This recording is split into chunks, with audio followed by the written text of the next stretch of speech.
morning. Please rise in body or spirit. Join me in singing our opening hymn, Gather the Spirit, number 347 in your gray hymnal. The lyrics are also on the screen.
Be seated.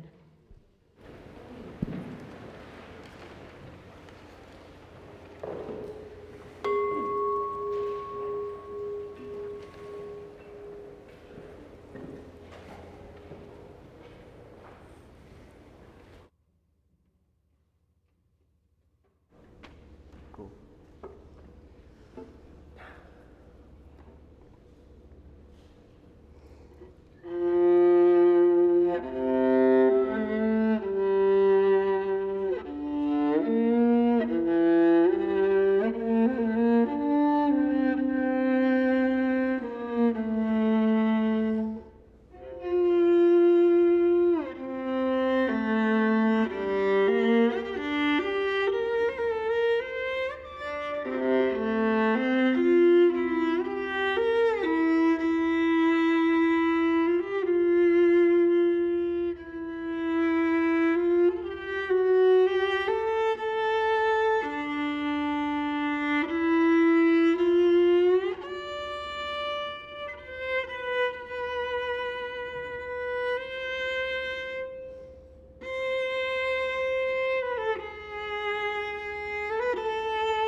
Good morning.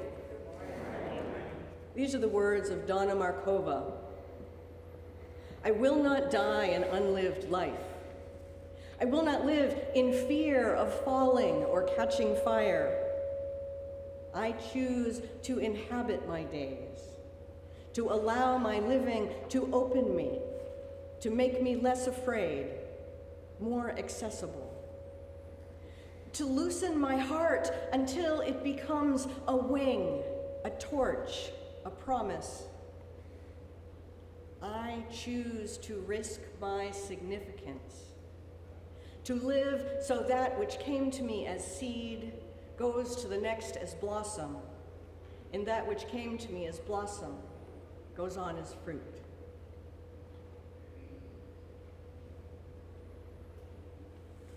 We light our chalice this morning, the symbol of our Unitarian Universalist faith. May we be carriers of its light of radical welcome, warmth, into wholeness, into liberation, into the one circle of life.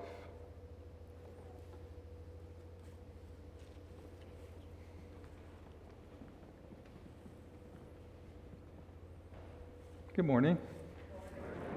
Welcome to the Una River Unitarian Universalist Fellowship here in Durham, North Carolina. My name is Reverend Daniel Trollinger, Executive Minister here.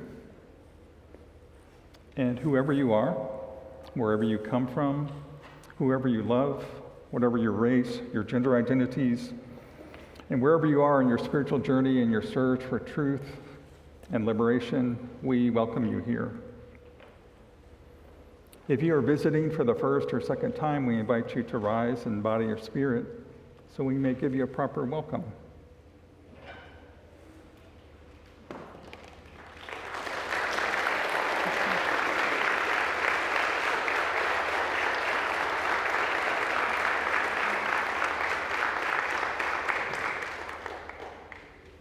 If you're watching on the live stream, introduce yourself in the chat. Thank you for choosing to spend your Sunday morning with us. If you have children or youth with you, they are invited to join one of our religious exploration classes when the children are sung out after the time for all ages. After the service, there's a couple things going on. There's coffee in the fellowship hall. There's an inquirer's class for visitors and newcomers that's in a different location today. It'll be in the chapel, this room right here. We have a workshop that's been going on all weekend, so we want to welcome all those that are participating in the Our Whole Lives workshop this weekend. And we also want to welcome our special guest, Beal. CB is a religious and social justice educator from Western Massachusetts. CB specializes in facilitating learning experiences that involve issues of marginalization, oppression, and privilege. CB has a Master's of Divinity from Union Seminary in New York and was the 2019 recipient of the Unitarian Universalist Association's Angus H. McLean Award for Excellence in Religious Education. We're so glad that you're with us today.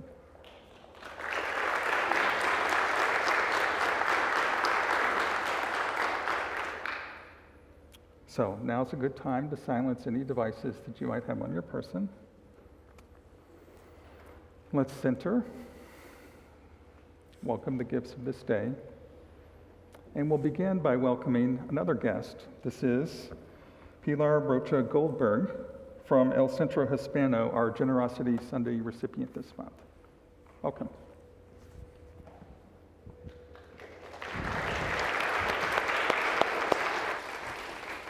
Good morning, everybody. I'm Pilar Rocha Goldberg. I'm the president and CEO of El Centro Hispano. We are a Latino nonprofit organization that has been in existence for 33 years, and I've been the CEO for 16 of those, and before I was part of the board of directors. And mainly what we do is we develop programs and services to strengthen the community. Also to build bridges, because we understand we can't do everything and we can't do it alone, and also promoting opportunities for all. Our priority areas are education, economic development, health and well-being, and social and community context. And we are able to serve around 180,000 people per year through our departments. So we have an education department, community support, community health, and also our area of civic resource center. Our model is a holistic approach to the community. So what we do is we center the work going out to the communities to listen to their needs, to their strengths, and then see who is doing what and how we can strengthen the work that is already out there, or what do we need to develop to support the community. And how we do this listening, we have a walk-in office in Durham, Scarborough, and Raleigh, and also we have our community workers who are boots on the ground every single day in places where our community goes to listen and again to bring the information and the resources we have. We also have a mobile health unit that goes around the places where it's difficult for people to come to us. So you see us around looking and working with farm workers, going to neighborhoods, going to trailer parks and different places where our community is, so we can serve them the way they deserve. These community workers are people we hire from the community, people who live in the community, leaders in their communities, and we train them, certify them, so they can really do the work they can do. So they are these leaders. We work with our community in all ways of life. So we go from children, supporting them, getting prepared for kindergarten, to tutoring, to youth, so they can pursue higher education. We work with our parents, starting from some of them even learning how to read and write in Spanish, because for some of them couldn't go to school, and also Spanish could be the second language already for them. So we work also in ESL classes, computer classes, parenting classes, how to understand the system so they can support their children. And also we work with entrepreneurs, helping them to develop these skills. Our community is an entrepreneur community, so we support them to really be successful. We connect workers with employers and make sure they got fair paid, but also the employers have the work they need to do. So we work with community colleges so they can learn other trades and get certificates. So we fundraise money to pay for scholarships so they can do that. We also work very closely with the LGBTQ plus community to support. It's a minority within the minority for our Latinx community. So we work with them again, what are the needs they have, and connecting them and do navigation, individual navigation, so they can get the services they need. And the other piece we do is we educate, inform our community in civics, because it is important to be a proactive part of the community. So they learn that, and also we monitor what is going on, not only at the federal level, but also at the legislative level. And we work with our communities to raise their voice, but be informed about it. So we have also pathways to citizenship classes, and we support them and inform them so they can participate actively. So we are always looking at how we can work together, support each other, and of course it's not a secret that we are going through a very, very difficult time, and this is for all our communities. So what we've been doing is really going around and doing the know it, own it, and be ready. Know your rights, but we've been changing language because also as an organization, we've been threatened, about what is going on and preparing ourselves. So this is a difficult time, and I really appreciate the opportunity of being here in community and being able to tell you what do we do and how we can work together to support better our community. Thank you so much.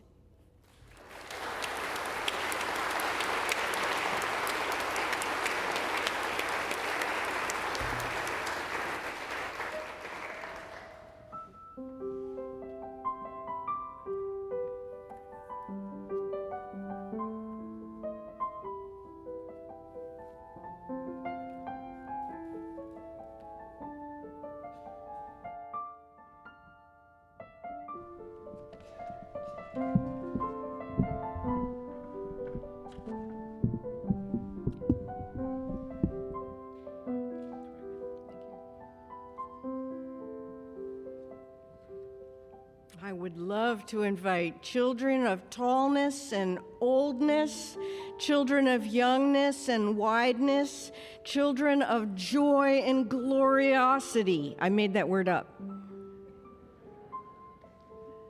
Thank you for coming down. And look at all of these amazing, beautiful masks. And on all of the rest of you, I want to, from the bottom of my heart, thank you that everyone who's able to wear a mask is doing so today, and that increases my accessibility to be able to remove mine, which increases the accessibility of people who need to see my face in order to hear me well. And so it's a win-win, and I am so grateful to all of you. And plus, look how cute. Oh my gosh. This morning, I'm telling a story that's called Spork, and I'm telling it a little different than the picture book. So if you've seen the picture book, it's going to be a little bit different. Now, because it's originally a picture book, I'm going to tell you first a little bit about the characters in the book so that you're not confused. Okay? If you nod your heads, I'll know that I was clear. Oh, thank you so much. So there's Spork, reflected in the toaster. The toaster's actually not in the story, so say hi to the toaster. All right, there you go. Now, then there's Spork's parents, the fork and spoon, and a lot of various other cutlery. Okay? Now, later in the story, a toddler appears in the scene very suddenly. Okay? Spork was neither spoon nor fork, but a bit of both and also neither. Spork had two parents who both thought that Spork was perfectly sporky, but Spork stuck out. In the kitchen, forks were forks and spoons were spoons. Cutlery customs were closely followed. Mixing was uncommon. The forks and spoons knew who they were and what they were for. Now, naturally, there were rule breakers, knives who loved chopsticks and tongs who married forks, but such families were unusual. Spork spent most of their time tucked in the bottom corner of the back drawer in the kitchen.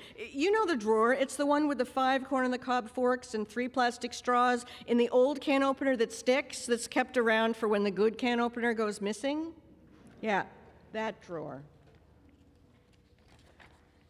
When Spork came out of the drawer to sit on the countertops, the other utensils would say, "Hey," and move on. Sometimes they'd forget that they'd met Spork many times before. They might ignore Spork completely or ask really rude and intrusive questions. One day, after the billionth time Spork was asked, "Have you been coming here long?" Yeah. And what are you anyway? And has your body always been like that?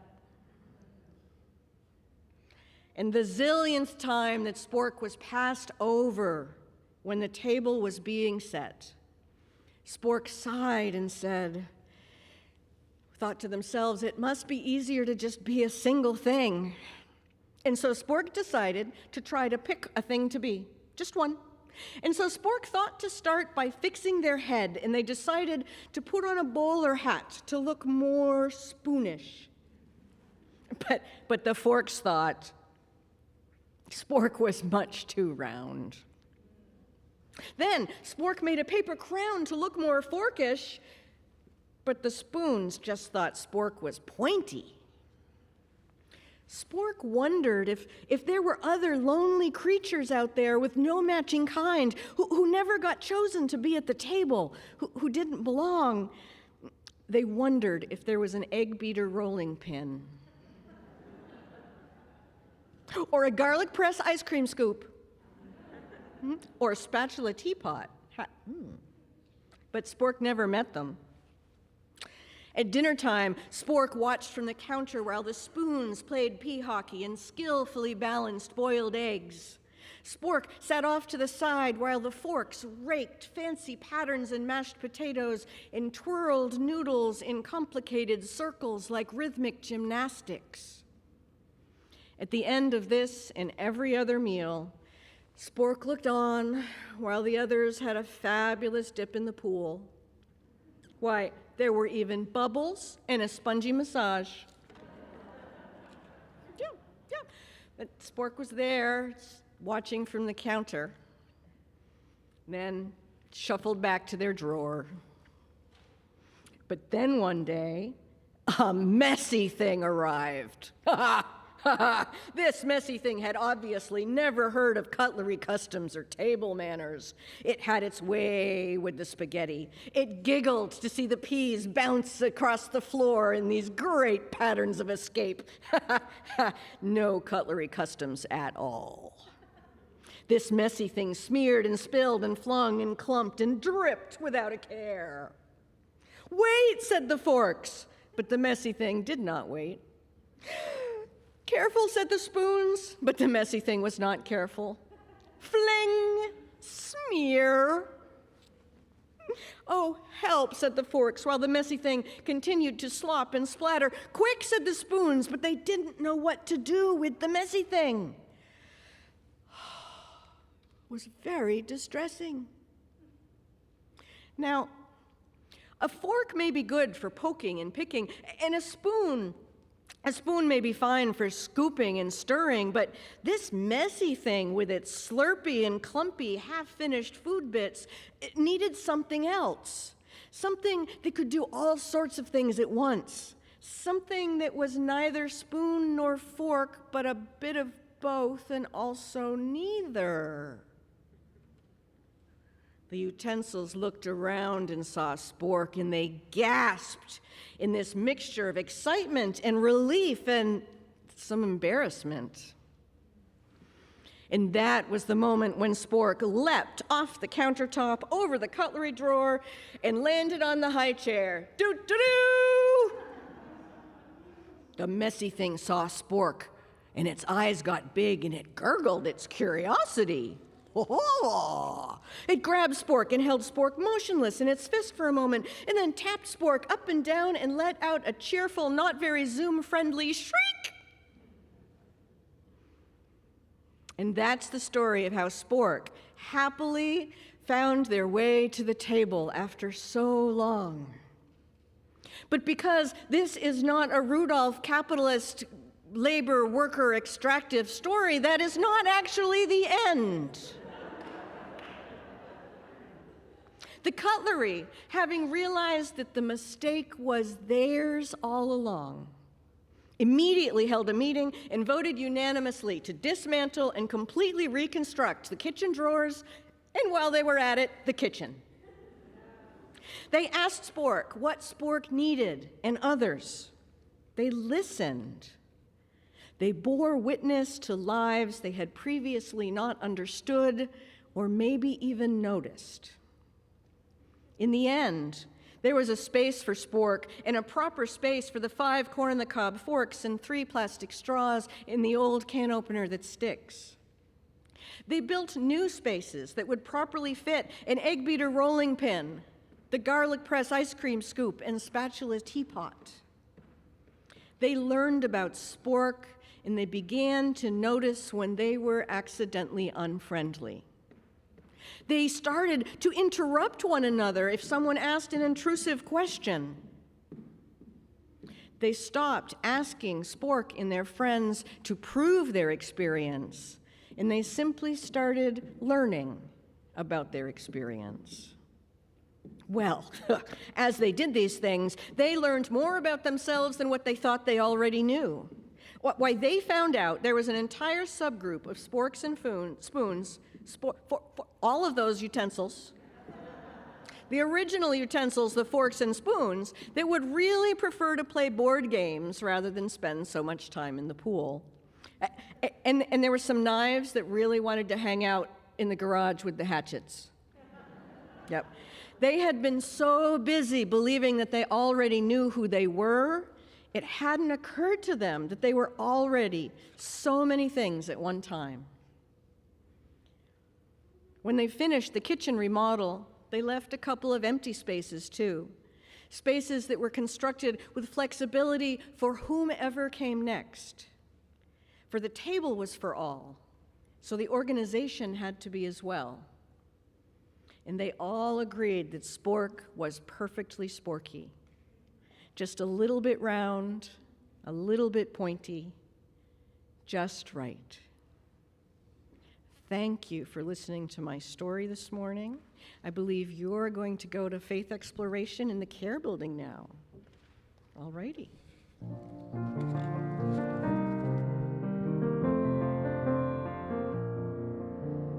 Peace, salam, shalom.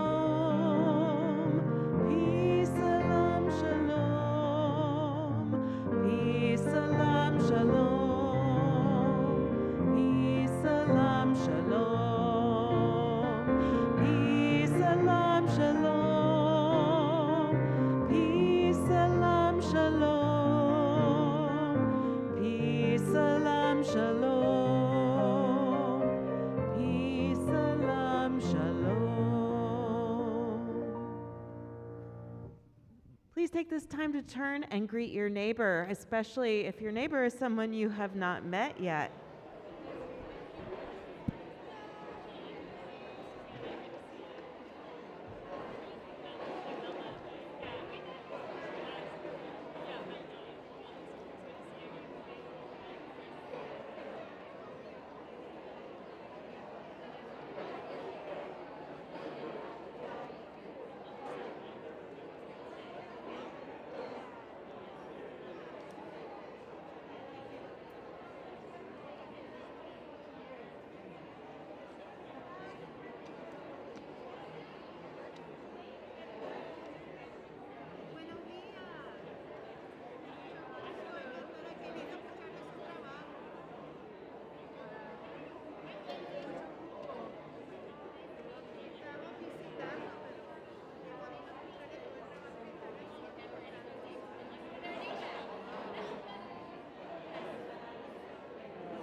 Please join me now in the spirit of meditation and prayer.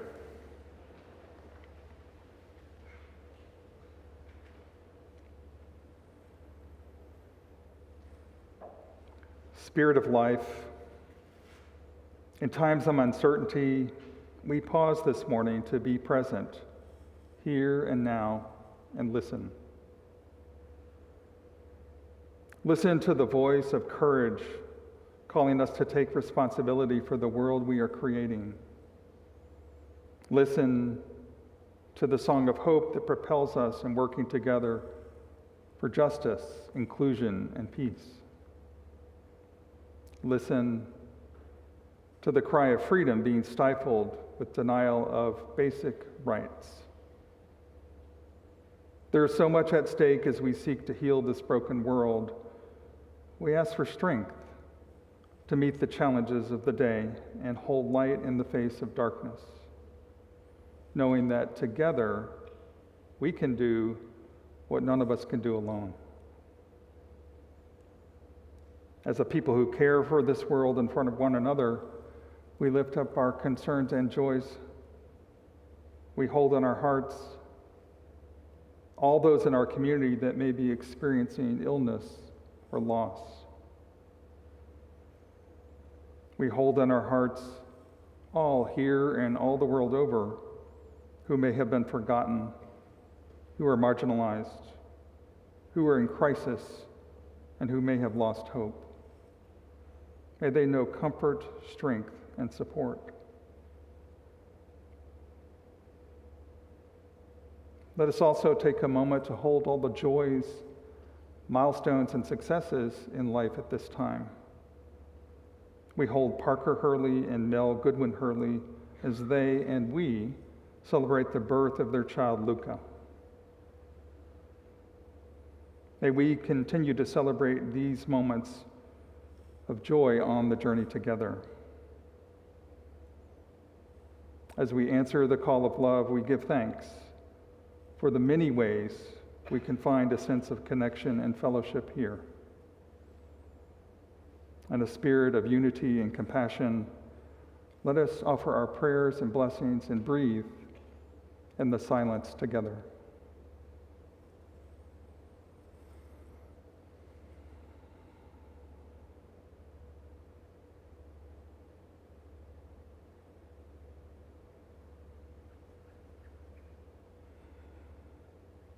Amen. Ashe. Blessed be. Our meditation hymn this morning is Spirit of Life, number 123 in the gray hymnal. The lyrics are also on the screen.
It is such a delight to be here this morning. I want to thank Reverend Daniel for such a glorious welcome and inviting me to this pulpit, to Reverend Jim, who has done an extraordinary job hosting the Our Whole Lives training, to the Our Whole Lives participants who didn't have to be here this morning, but seemed to be anyway. It can be said that Unitarian Universalists are a particularly thinky, wordy people. And in fairness, look what I get to do for a living. Honestly, you should probably get comfortable. We UUs spend a lot of time talking about what we think is true. We think, decide what's right, and take positions. But here's the thing, that wasn't what Spork needed to be part of the community. As much as we love to search for truth and meaning, these activities alone do not build trust. Now, they do build knowledge, awareness, in that connection that comes from striving together with a common purpose. But talking about our ideas doesn't build trust. Talking about our lives and having our truth received, believed, and held dear, that does. Spork had no reason to trust the utensils that were in charge, not simply because they ignored Spork. They didn't know or care about Spork's life. They truly wanted Spork to be present among them. They were committed to the idea that Spork would be there. but they weren't able to take the care necessary to learn how to make space for spork and what that would mean for their community. They thought they already knew how to do that, be hospitable and welcoming and inclusive, but they didn't know what spork was like, what they needed or cared about. There was no relationship. So spork had no experience of connection, care, or trust with them. The utensils recognized that they had not done the best that they could, and they gave up being committed to being right and chose instead to be brave. They changed in concrete ways. Before, they would have acknowledged there was a kitchen drawer problem, but simply made a bigger drawer and called it an expansion project. But by listening to spork's experience, they found out that it wasn't simply about where spork could fit, or the seating arrangement, or the job that spork might have. The problem wasn't even the structure of the kitchen itself. It was that both the structure of the kitchen and what they did there did not include spork. It wasn't a capital campaign problem. It was a relationship problem. They needed to connect with spork in a way that meant that later on they wouldn't ignore spork in a different situation, because they would know spork deeply. And spork would learn to trust them because they had made themselves trustworthy. The utensils restructured everything by changing their perspective, their behavior, and their environment. In congregational life, with discussions about funding, polity, and social justice, we can spend a lot of time searching for what is right. And in this time especially, we might want to have been right all along. I'm waving vaguely at the country we are occupying at the moment. We want it to not be our fault that we got to this place in this circumstance in history. We want to have been doing it exactly the right way all along, just maybe not enough. One piece of fighting oligarchy, totalitarianism, and fascism is that we must actively choose to become trustworthy, which means we cannot stick with having been right all along. When we strive to be right, sometimes even competing for being the most right, I'm very good at that, congregational life in our entire lives can become a battle. In this kind of battle over being right, it is not beloved community. Now, in certain circumstances, this competing for rightness, this battle, it is absolutely necessary. We battle patriarchal and transphobic laws that limit autonomy and control of people's bodies. We battle police and governmental misconduct and systemic racial oppression. We battle the onslaught of outright fascism that is destroying our democracy. Don't think that I minimize that because I'm focusing on one grounding part of what makes us as beloved community capable of that resistance and battle.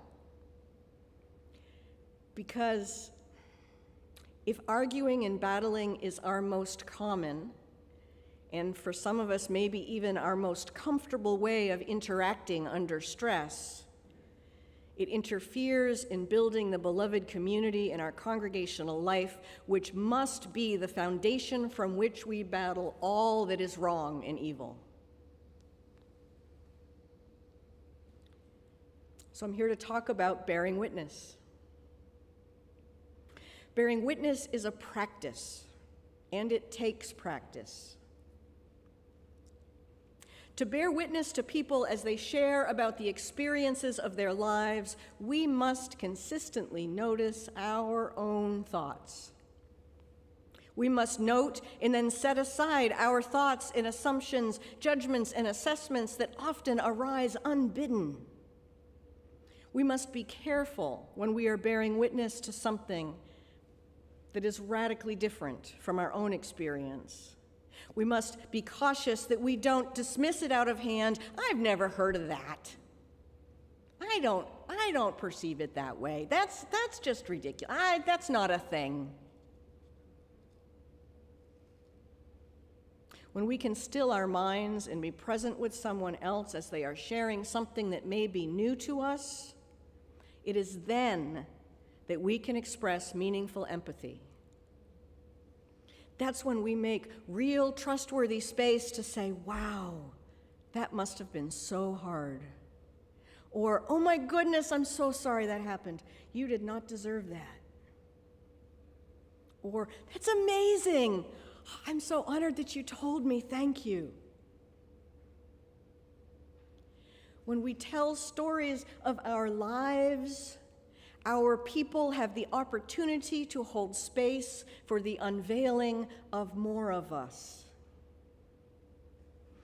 And I don't mean here just chit-chat about our grandkids' sports ball game or humble bragging about a promotion or an info dump about our favorite hobby, but stories about our struggle for survival, our curiosity about who we are and why we do what we do, our learning and our growing. So as we bear witness to others, we notice what we think, and we don't automatically believe ourselves. When we bear witness to the story of people's lives, we take seriously what we were taught about others, and we consider how or even if that is true. Not everyone who took part in teaching us has had our best interest at heart. Not everyone who took part in teaching us has had interest in justice and wholeness. They may have taught us things that were untrue.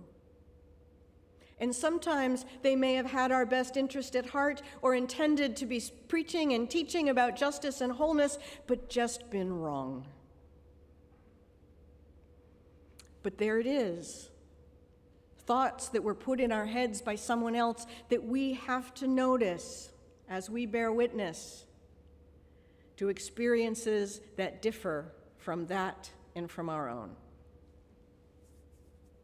So a big part of being trustworthy, of making ourselves trustworthy, is not believing everything we think. We can meet one another at the center of humanity, where we share how the world impacts us, what it's like to be us in a world that may or may not appreciate our uniqueness.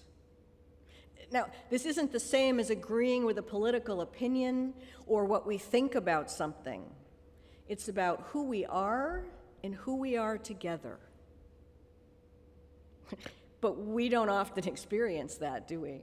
We all too often, when we share of our lives, experience someone trying to fix our situation, or fix us, or worse, tell us our experience is wrong.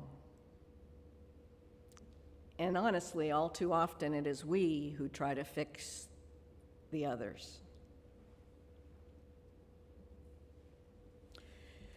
When I was a kid growing up on a small stony farm on the side of a mountain, I only knew about two genders, girl and boy. And I had two choices within girl. There was girl or failed girl. Just as within boy, there was boy or failed boy. And where I lived, they called a failed girl a tomboy.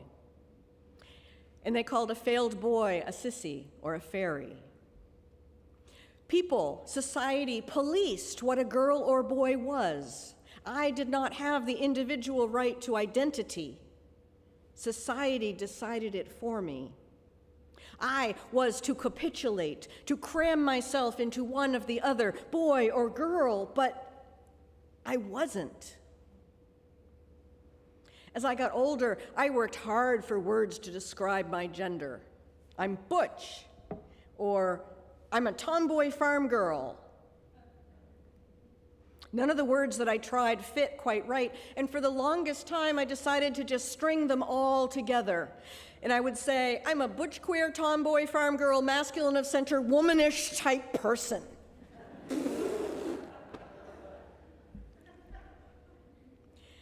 There's now a word for my gender, coined not by society with its judgments, but by people who in some ways share my experience of gender. I'm non-binary. This is a gender that does not fall into the Western cultural idea of man and woman as opposites. I am but one star in a galaxy of stars strewn across the sky like so much joy. I'm trans, meaning a cross from the gender that people expect me to have in a body that is called female. Not a man, not a woman, sort of both and also neither. People regularly tell me that I am wrong about my gender. You have likely heard the term gaslighting. It means to manipulate someone into questioning their sanity. It comes from a movie of the same name where an abusive husband attempted to make his wife think that she was mentally unwell, to question her own perceptions by, among other things, adjusting the gas lamp. Get that? Gas lamp, gaslighting. He would adjust the gas lamp downward. And she would say, "It's dark in here." And he would say, "No, it's not." And he continued this repeatedly to the point where he pretended to read the newspaper in the pitch dark in order to convince her that she could not even perceive whether it was light or dark. The goal of gaslighting is to get someone to disbelieve their own perception of reality and replace it with someone else's. Now, this is different than discussing or persuading someone to think differently. We do that all the time. It's called democracy. This is designed to manipulate into not trusting their own experience. It's dark in here, no it's not, is not an opinion. People who are like Spork are gaslit in our society every single day. People say, "There's no such thing as trans. There's no such thing as non-binary. I don't believe you." The President of the United States announced that I'm not real. I mean, nice of him to notice me, I guess. Parents don't have the right to work with doctors to get their children medical care. We aren't welcome in shelters that are consistent with our gender. We can't serve in the military. Now we can't even get benefits from the military, having already served. The word transgender itself has been removed from federal websites, gaslighting an entire nation that we even exist, never mind deserve the rights of any citizens. In the reasoning for a person who thinks this might be a good idea, for a person who is uncomfortable with trans people, that reasoning usually boils down to some version of this: I'm not trans, and that just doesn't make sense to me, so I don't believe you. That reasoning centers their experience and their thoughts over other people's experience. But this isn't actually a sermon about gender. There are so many ways that we have been gaslit in this society, misled, mocked, and dismissed. Some of us are survivors of dysfunctional families and abuse, or of illnesses like fibromyalgia or ongoing Lyme, long COVID, or myalgic encephalomyelitis, which used to dismissively be called chronic fatigue syndrome, as if all one needed was a nap. Perhaps we were told we were bad and lazy when it turned out that we were simply neurodivergent and nobody knew what it was then. And I mean, heck, how many of us remember being told for years that there's no such thing as PMS or menstrual cramps, even as we were curled up weeping in pain? How many of us have been dismissively told that we weren't sad or anxious or depressed, or told to smile, denying the very emotions that we were actually experiencing? How many of us were told that men don't have feelings? Well, anger, I guess, is a feeling. It's such gaslighting baloney.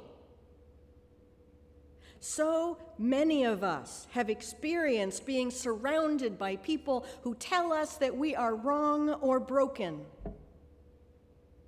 And honestly, after years or decades of that, it can be hard to not reflexively replicate it.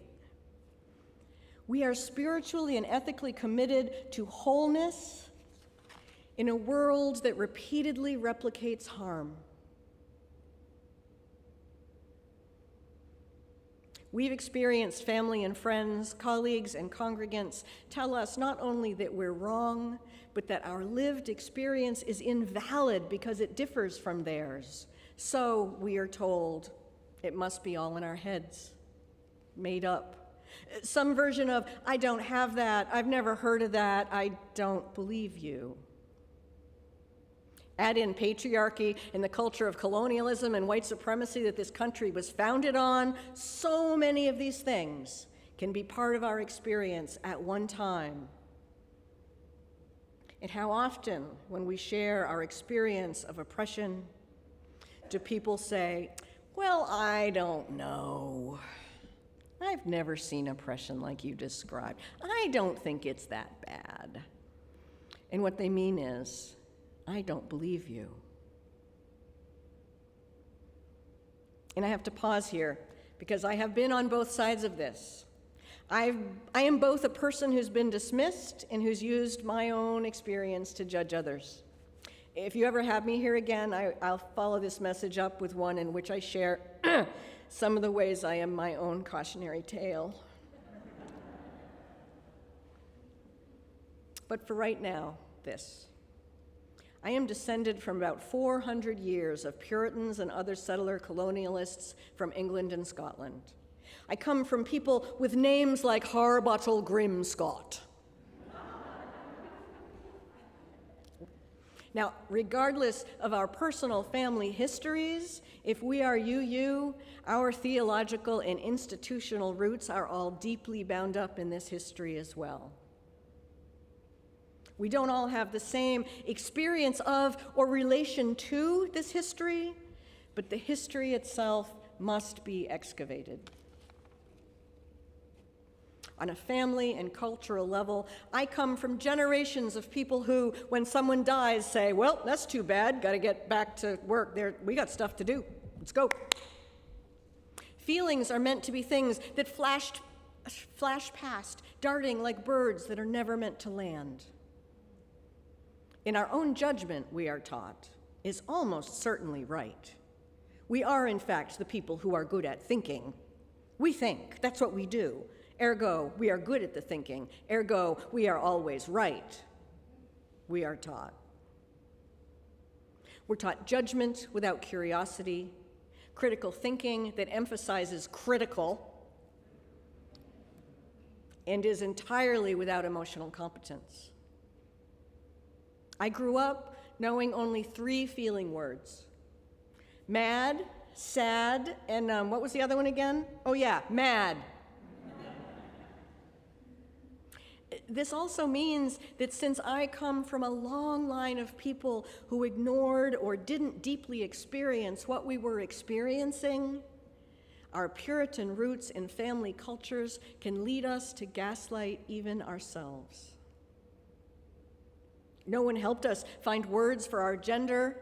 We weren't supported to fully experience grief or identify emotions or describe what was happening in our bodies in a way that other people might be able to understand. So much of this foundational broad culture is set up to prioritize what we should think, what and how we should be, and what we should feel, over learning who we actually are. If we weren't taught how to notice, honor, and bear our own feelings and experiences, grief, gender, or otherwise, how can we possibly bear witness to others? How on earth can we recognize that when someone else's experience is different from ours, it might mean that the right thing to do isn't to argue, but to witness and change? We can go back to Spork for a moment. The people didn't just listen to Spork, nod emphatically, and say, a lot, and then go about their business. They figured out how they were wrong, and they changed. Now, in the decades since I only had 3 feeling words, lots has changed. Some of us, along the way of this healing, witnessing journey, have joined support groups or recovery groups, covenant groups or small group ministry, rooms where people sat quietly, listening while someone else shared their experience. I started out being judgmental of other people who I thought took up so much time talking about themselves. Oh my goodness, what an ego-driven thing, I thought. Whoa, it sure is all about me in here. I had been taught that anything about me was too much. Others of us took to it like fish to water. Finally, I can talk about my life and my experience without being interrupted, corrected, fixed, or scolded. Over time, I learned that this is how humans grow and connect. This is such a great part of how humans become trustworthy. For me and others of us, it is the opposite of how we were raised. So many of us are now learning, sometimes late in life, to tell our own truth and bear witness to others at the same time. We learn to listen. We practice suspending judgment, noticing and checking out our own thoughts and assumptions, and dismissing those that are not helpful or true. We learn that our experience is not normative. It's just ours. In beloved community, we learn to pay attention to the emerging consensus about privilege, marginalization, and oppression as articulated by those most impacted. We learn to believe this consensus even as we are still leaning into understanding it. It's a practice among many practices that are vital for both congregational health and political resistance these next years. Why? The more we practice bearing witness, the more we will find ourselves doing it naturally. We will begin to notice and resist the impulse to be right in every moment, to tell someone what to do or to fix it for them. As we engage with social and political questions of resistance, we can recognize that resistance includes continuing to unpack how, in so many ways, we have been taught to use our personal experiences as the standard of what is normal, from which we judge others as faulty, broken, or wrong. We don't actually have to do that. Judge others based on what we were taught or what we think. When we choose to deeply bear witness, we not only gift another with being witnessed whole, but we also gift ourselves with growth. We practice not being the one that's talking just now. We don't have to be right. We can choose instead to be brave. Individually and collectively, we can choose to be brave. Because we bear witness in community. We don't do this alone. We do it with our people, together, with the people that we choose, the people with whom we are brave, like you. You choose each other, don't you? Do you choose each other? I'm sorry, do you choose each other?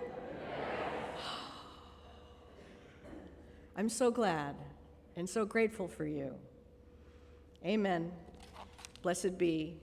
And may the moral and material arc of the universe bend towards justice because we bend it.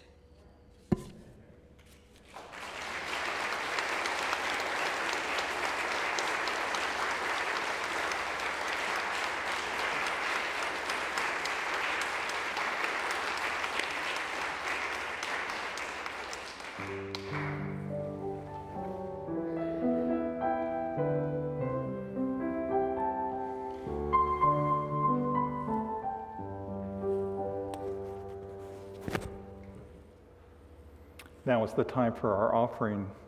This morning, our collection goes to El Centro Hispano, our Generosity Sunday recipient this morning, to support their good work in the world. As the pouches come by, please place your tangible gifts in there, or take your device, point at the QR code, and go from there. Your generosity is appreciated.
We give thanks for the many gifts that support the building and sustaining of this beloved community, especially the gift of music and our special guest today. Wendy will now lead us in our closing hymn. Please rise in body or spirit. Join me in singing We Are, hymn number 1051. It's in the teal hymnal, and the lyrics are on the screen.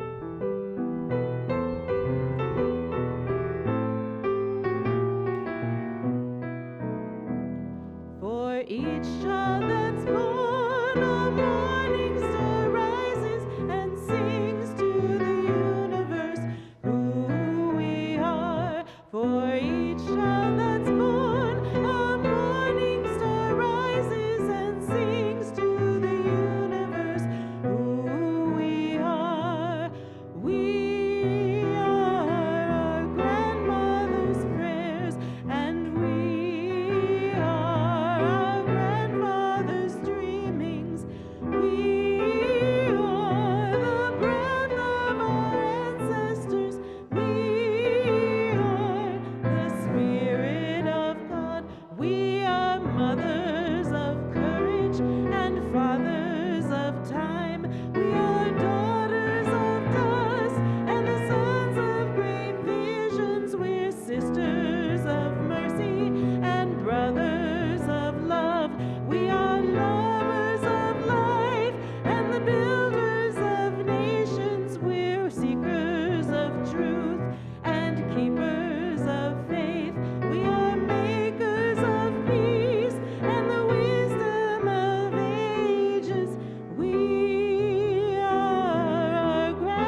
and keepers of faith.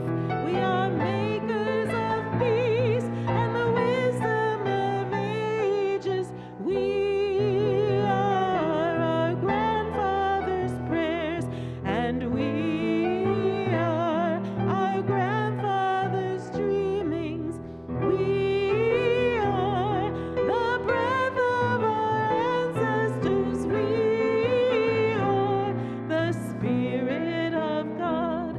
For each child that's born, a morning star rises and sings to the universe who we are. For each child that's born, a morning star rises and sings to the universe who we are.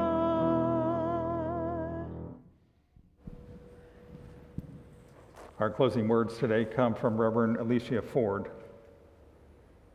When we take a moment to shed all of that and hear our stories, hear and see each other into existence, into community, then we are living into the promise of building the world we dream about. In this spirit we commit, in this spirit we pray. May it be so. Go in peace, go in love.